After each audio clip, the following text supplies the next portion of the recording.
Olá, meu nome é Sabino Rodrigues, sou médico radiologista residente R4 em Inteligência Artificial e Neuroradiologia na Clínica UDI em Fortaleza, Ceará. Hoje pretendo demonstrar como geração de imagens por inteligência artificial pode ser útil na medicina, em especial uma técnica específica chamada GANS. Uma primeira utilidade bem óbvia é na assistência ao diagnóstico por imagem. Redes neurais já conseguem identificar padrões em vários tipos de exames, como mamografias e tomografias, com uma boa acurácia. Além disso, sistemas de triagem podem priorizar casos urgentes e a inteligência artificial sempre pode nos auxiliar num diagnóstico diferencial e até na elaboração de textos de laudos. Qual o motivo de se gerar imagens sintéticas? Principalmente para resolver o problema crítico da escassez de dados médicos. Doenças raras têm poucas amostras que poderiam ser usadas para treinar modelos de inteligência artificial e questões éticas limitam o compartilhamento. Técnicas como as redes adversárias generativas, as GANs, podem criar imagens realistas de tecidos, e exames de imagem com patologias, tanto patologias raras como patologias comuns com apresentações atípicas,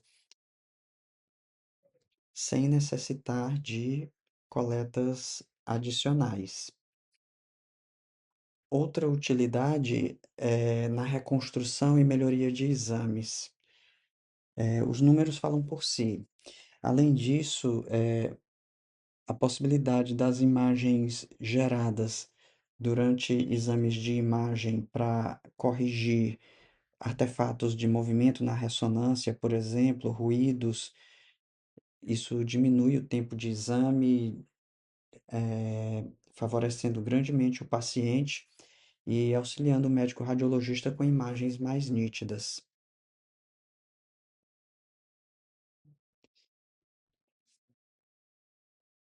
Na área da patologia, o processo pode ser dividido em quatro etapas, basicamente: digitalização das lâminas, segmentação automática de regiões de interesse, classificações nos padrões como benigno ou maligno e geração de laudos assistidos. Estudos já demonstram que a inteligência artificial iguala ou supera patologistas em certas tarefas de classificação tumoral.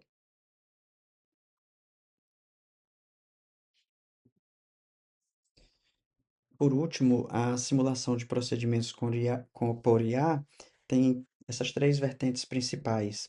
Planejamento cirúrgico 3D permite que cirurgiões visualizem a anatomia antes da operação. Modelos generativos, quer dizer, que geram imagens e resultados, prevêem resultados das intervenções. E ambientes virtuais com anatomia gerada por IA permitem que residentes pratiquem sem risco ao paciente. Resumidamente, são as principais utilidades da criação de imagens médicas por inteligência artificial.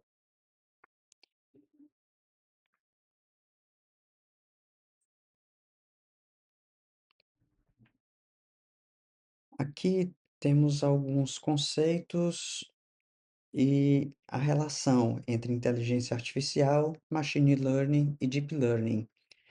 Na verdade, uma é subconjunto da outra. Como vocês podem ver, inteligência artificial engloba quaisquer estratégias que tentem simular a inteligência humana, como o machine learning, e o deep learning é um tipo de machine learning.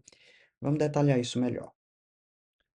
A inteligência artificial é o campo mais abrangente. Foi formalizada em 56 por John McCarthy e inclui desde sistemas simples baseados em regras até as redes neurais mais avançadas. A IA fraca, que é a que temos hoje, é especializada em tarefas específicas. A IA forte, que busca inteligência geral, ainda é objetivo de pesquisa.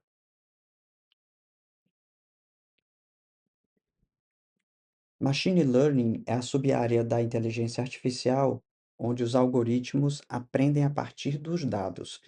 Existem três paradigmas principais: o aprendizado supervisionado, onde o modelo aprende com exemplos rotulados; o não supervisionado, onde encontra padrões, sem uso de rótulos; e o aprendizado por reforço, onde aprende por tentativa e erro. O conceito-chave é a generalização, a capacidade de aplicar o que aprendeu a dados novos.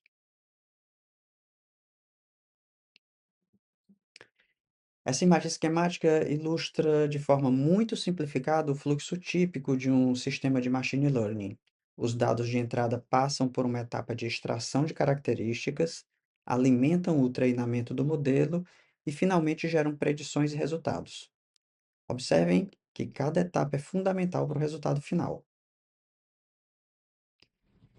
Deep Learning é um subcampo do Machine Learning que usa redes neurais profundas. A grande vantagem é que dispensa engenharia manual de features. A rede aprende sozinha o que é relevante. Porém, isso exige grande poder computacional e volumes massivos de dados. As arquiteturas mais comuns são as redes neurais convolucionais para imagens e as redes neurais recursivas para sequências e transformers para a linguagem.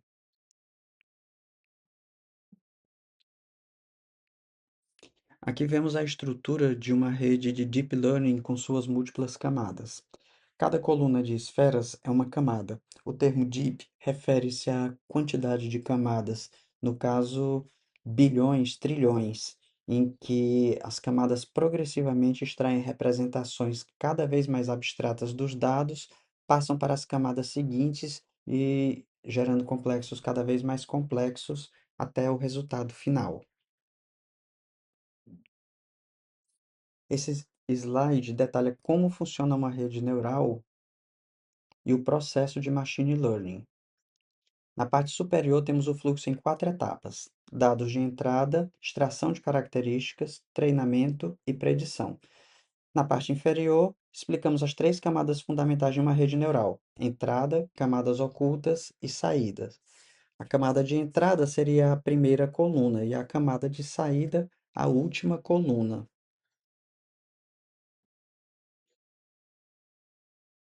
demonstradas nesse slide. Entre as colunas, você vai ter os pesos, que são ajustados durante o treinamento, e esse processo de ajuste que permite à rede aprender padrões nos dados.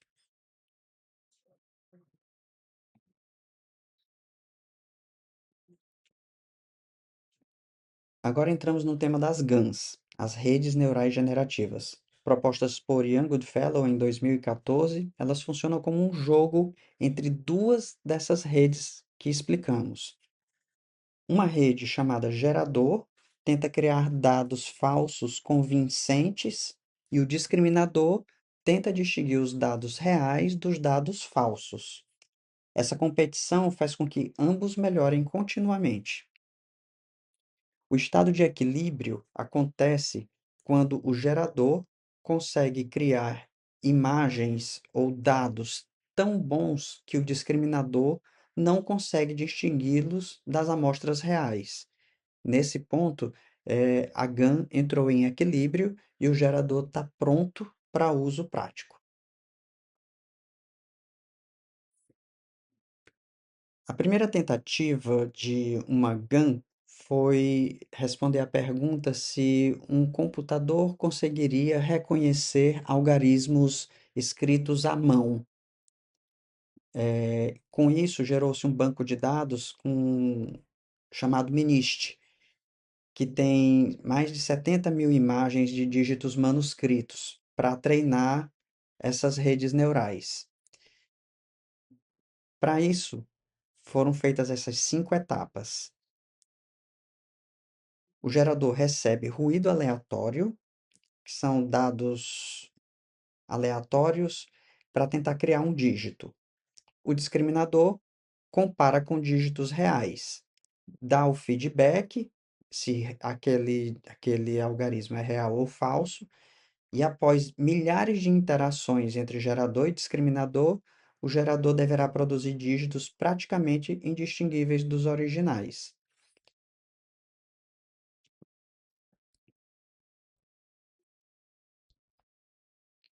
Esquematicamente, é isso que acontece. Você tem uma rede geradora, como eu expliquei, aquelas redes neurais de deep learning, e você vai ter uma rede discriminadora. A rede geradora coleta ruído randômico e a partir dele gera algarismos. Esses algarismos vão ser enviados para o discriminador, que também vai receber algarismos prontos reais manuscritos. A função do discriminador é reconhecer quais são os algarismos reais e quais são os algarismos gerados pelo gerador. Ao acertar ou errar, o discriminador se aproxima mais ou menos da resposta certa. Essa aproximação gera um número, que é um peso, que vai ser aplicado ao gerador e ao discriminador, para que ambos melhorem e saibam a que distância do correto eles ficaram. Dessa forma, os dois evoluem até o ponto que o discriminador não vai conseguir distinguir uma imagem real de um algarismo criado pelo gerador.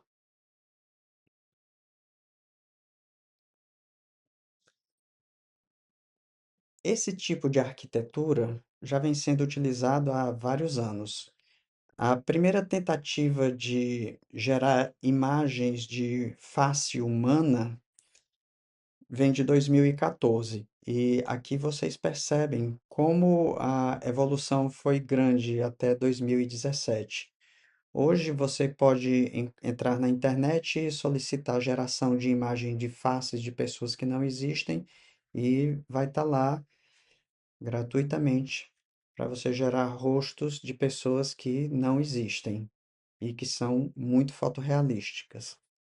Outras utilidades incluem, por exemplo, converter pinturas em imagens reais em pinturas segundo o estilo de determinado artista, imagens e vídeos de zebras para cavalos, cavalos para zebras, e como já devem ter sido vistos aí, vários vídeos de deepfakes de personagens famosos. Em radiologia, também usamos para geração de imagens. E esse tem sido um campo que tem crescido muito. Da mesma forma que criaram o arquivo MNIST com algarismos para treinamento de redes neurais adversativas, foi criado também um arquivo MNIST para medicina. É a versão médica, uma coleção padronizada de 18 datasets com mais de 700 mil imagens biomédicas. Esse dataset tem imagens de histopatologia, dermatologia, raio-x de tórax, tomografia abdominal. E é usado como benchmark para comparar modelos de classificação em imagens médicas. Aqui alguns exemplos de imagens do MedMnist. A partir desses bancos de dados, dá para treinar inteligências artificiais.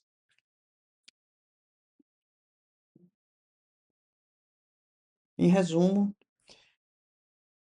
inteligência artificial é um campo de mais amplo que engloba todos os outros, vai desde sistemas baseados em regras até redes neurais avançadas, e é a base para tudo que discutimos hoje. Machine Learning é sub-área da inteligência artificial que aprende com dados. Os três tipos principais são supervisionado, não supervisionado e por reforço. É a tecnologia que permite aos computadores encontrar padrões e fazer predições.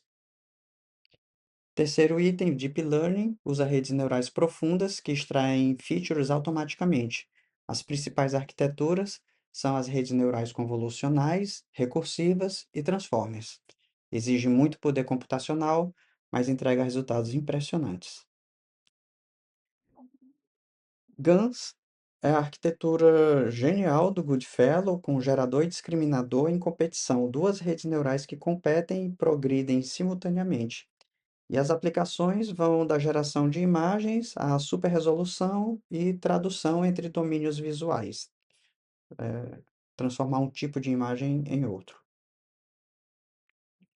E por último, ponto central dessa apresentação, a geração de imagens médicas com IA resolve escassez de dados clínicos raros, melhora a qualidade de exames com menor radiação, menor tempo, e o medminista padroniza a pesquisa na área. O impacto é claro: diagnóstico mais preciso, treinamento mais acessível e pesquisa acelerada. Obrigado pela atenção.